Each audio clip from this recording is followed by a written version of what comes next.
وأن اعبدوني هذا صراط مستقيم ولقد أضل منكم جبلا كثيرا أفلم تكونوا تعقلون هذه جهنم التي كنتم توعدون اصلوها اليوم بما كنتم تكفرون اليوم نختم على أفواههم وتكلمنا أيديهم وتشهد أرجلهم بما كانوا يكسبون ولو نشاء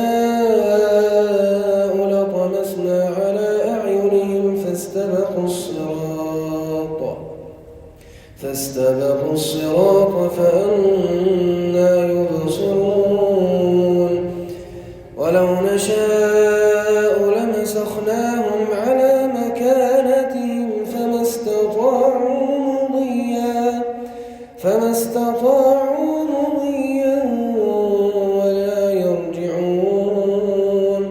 ومن نعمره ننكسه في الخلق أفلا يعلمون